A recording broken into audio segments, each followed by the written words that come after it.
再びトゥッペキというマイホームに帰宅。あらら、帰宅したら大きな宅配便が届いてた。かなりお肉は柔らかいから爆弾処理班ぐらい慎重にしないとダメ。円を描くぐるんぐるん夫婦。こうやって調子乗ってるとやっべ、肉の柔らかさがマイナスポイントになるとは。一気に口に入れていく。スープに直行。エゴマのコクは感じるのに口がもさっとしない。このメニューはこの店の隠れメニューと言ってもいい立ち位置。この赤さが真夏の太陽と一戦交える。噛んではいるけど歯を避ける。こけ、今なら飛べそう。韓国ソウル地下鉄三岳地駅。着いた。昔ながらのふるさとをトレンドの新しさが交差する三角地。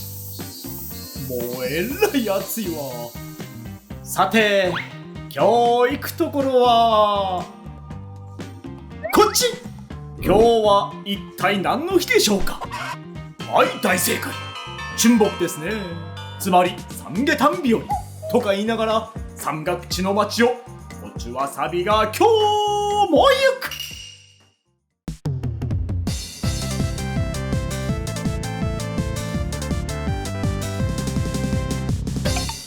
まあそういう意味でも今日は三下丹食べに来てるんやけど、その途中パスタの達人やって。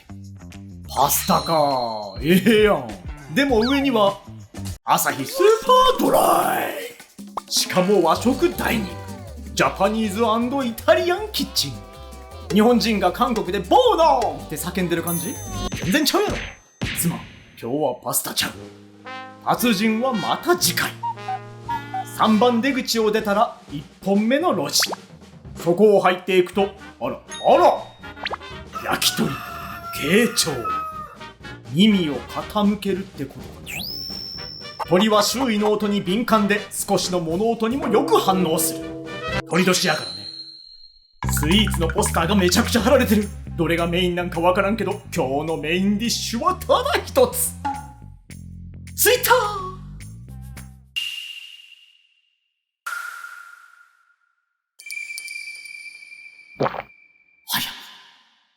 もっこし。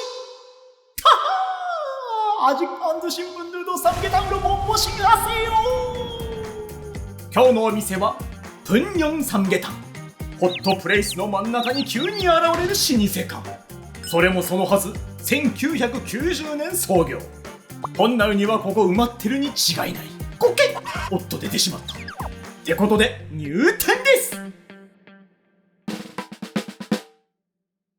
こちらのメニュー、90年から習字してたんかというレベルのメニュー表。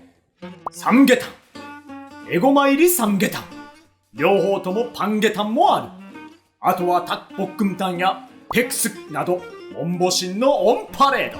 ナッチボックンやチュオティギンまでおる。すぐ横には三下丹の取扱説明書。淡白で深い味わいやったり柔らかいやったり書かれてるけど、気になったのは健康のため庭園で提供されているということ。夏は塩分少しは必要やけど取りすぎる季節でもあるからね。よし、それを確かめてみよう。 즐게 삼계탕 하나랑요, 낙지볶음이랑 진로 한 병 주세요. 예. 店内の涼しさに日本の鳥も羽を広げる。ここで熱々三下丹っていうのがええのよ。テーブルの上には鶏肉につけて食べる塩と胡椒が置かれてる。店内は老舗感を残しつつも綺麗な感じのお店。すでに1話モンボシンを終えた方がおられる。そんな時準備してくださった基本のおかずはカクトゥギ、キムチ、ニンニクと唐辛子、サムジャン、そして三下丹屋には欠かせないインサムジュ。できた。純木でも変わらずぐるぐるぐるぐる。今日トゥッペキの中でゆっくり入浴するでローリング。かけ湯ちょっとこぼしてもうたけど汗と思えば問題なし。インサムジュも来てたけど、まずはこいつから体に染み渡らせよう。本日1杯目。暑い日は涼しい室内で飲むのが一番。鳥は天を羽ばたいている。セミしぐり、静けさまでも聞いている。ありがとうございます。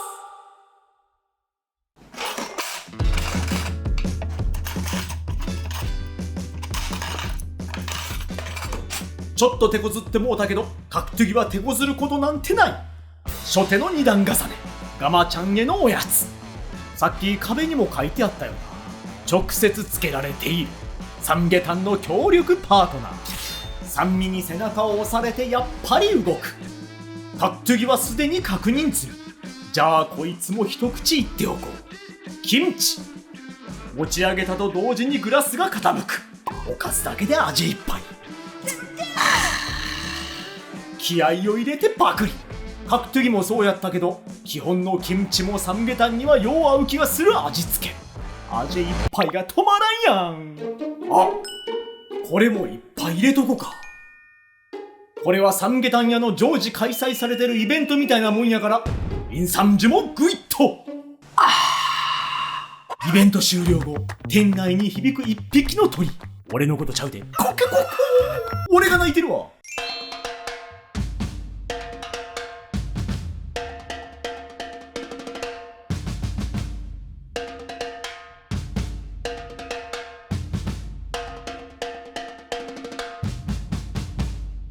この見た目、これだけで健康そのもの。エゴマの香りでよだれが溢れ出てくる。こうなったらまずはスープから行くのが礼儀。10匹の熱々さには夫婦で対抗。我慢できずにスプーンが動く。一口で天国への階段が見えたかのような落ち着き感。では大本命の鶏肉を崩していく。これだけで手には伝わる鶏肉の柔らかさ。湯気とともに鼻で感じるエゴマの香ばしさ。縁についてても中に入れてある。あ、白いから見えにくいんやけどちょっと飛ばしてもうた。その中でも一番柔らかそうなお肉を引き上げる。誠心誠意夫婦。柔らかすぎてこの微風で飛んでいくかもしれん。その前に大きくパクリ。香りとは違って濃厚すぎない鶏肉とエゴマの味。堪能してたらこっちも来た。감사합니다。あら、これもうまそう。ちょっと待って、とりあえずスープも。視線はしん入り、口はグイッと。あかん、もう我慢できひん。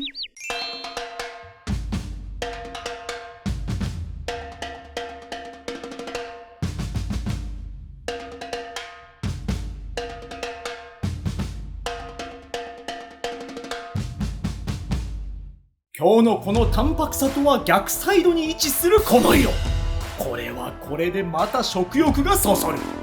手長床を確認しながらごま油の香りが優しく入ってくる。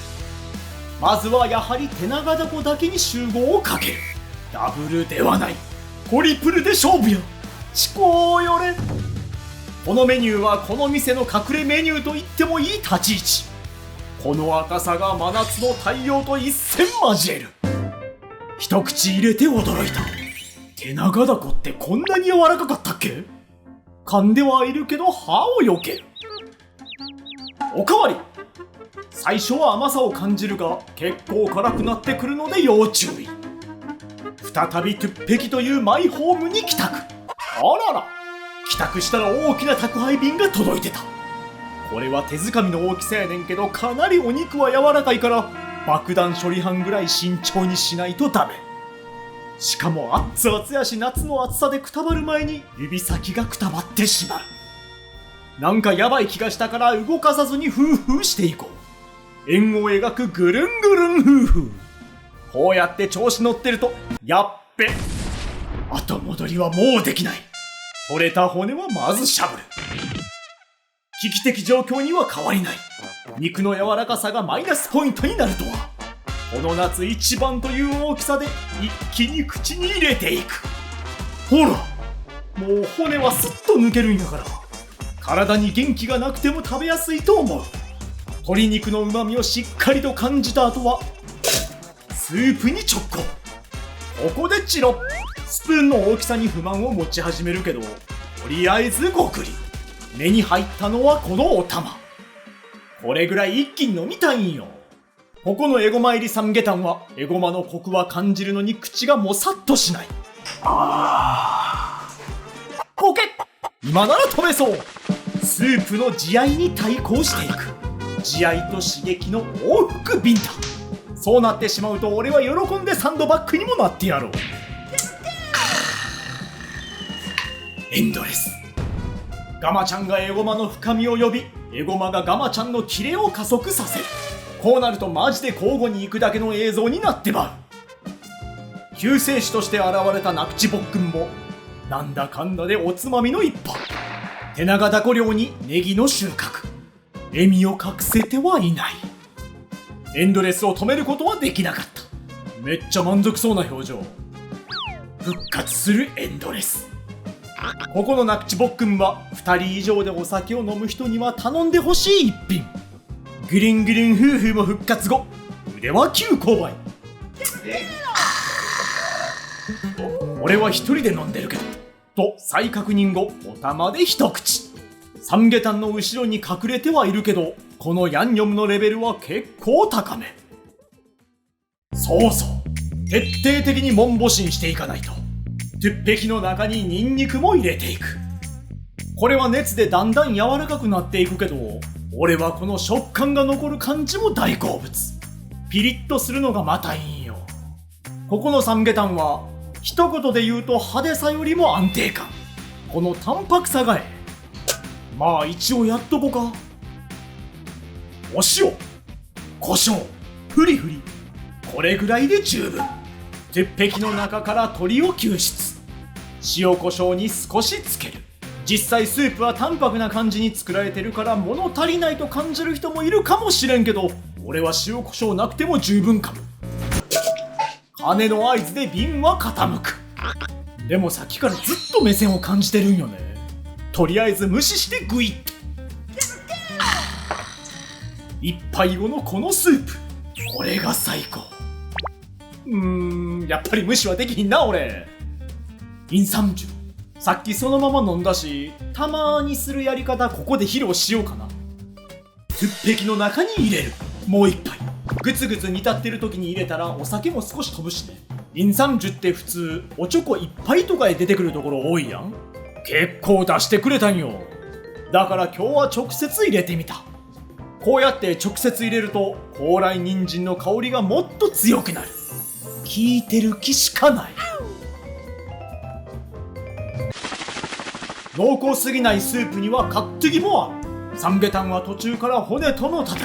そんな合間にもキムチを入れ黙々と食べる。そんな黙々さがモンボシンしてるって感じを高めてくれる。唐辛子も一切れ、サムジャンにつけパクリ。少し浮き上がってきたサムゲタンの酸。この苦味がカツを入れてくれる。健康界のラスボス高麗人参。カツの直後に寄り添う夏目の癒し。こいつは具というより隠しアイテム的存在。この独特の甘みはサムゲタンの器の底のご褒美。手はナクチボックン。静かなる湖畔から火山へ飛び込む。今日の食事は完全なるジェットコースター。エゴマのドロッとさはまだまだ健在。リゾットのような感覚で優しく。骨は自動的にピュッと出てくる。解体職人の領域。そこに達した記念にガマちゃん一杯を入れていく。グイグイと。このお店は時間によって一人で食べている孤独のサムゲタン職人が結構いらっしゃった。世話しない日々の中、こうしてトゥッペキとだけ向き合う時間。その様子をずっと見守ってきたのはとっくり。そろそろナッチボックンも少なくなってきた。一口食べるとこのピリッとした辛さで頭が冴える。このリゾット化したサムゲタンをお玉に乗せる。ここに来て初共演。サムゲタンの包容力にナッチが甘える。今日の禁断の組み合わせ。大きな懐に暴れん坊をダイブ。正直言うとナッチボックンのヤンニョム残すのはもったいないなぁと思いながら大きくパクリ。甘辛くほんのり温かく濃厚さも残る罪深い一口。罪滅ぼしでトゥッペキが持ち上がる。この姿勢になったということは閉幕の合図。中に残ったサムゲタンを一気にスプーンで口に運んでいく。出ました必殺トゥッペキ90度。これがチュンボックを乗り切る合言葉。いやー、うまかった。さて、そろそろこいつも最後の一杯くらいになってきた。これでモンボシンは完璧。だから最後の一滴まで。酒は百薬の長なんていう言葉もあるし、適量の酒とサムゲタンは全回復とまではいかんけど、明日も頑張れる健康アイテム。これも残ってた。結構入ってたんよ。これは残されへんわな。お玉の下で隠れてる。こいつはもしかして逃げないようにゆっくり近づく。じゃじゃーん、やっぱり手長だこ。お玉の下で隠れてたんは全くの想定外。では最後を締めくくるインサンジュ。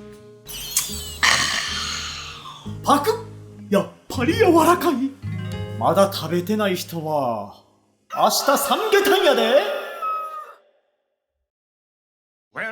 山岳地駅から徒歩3分の距離にある1990年から続くサムゲタン屋さん。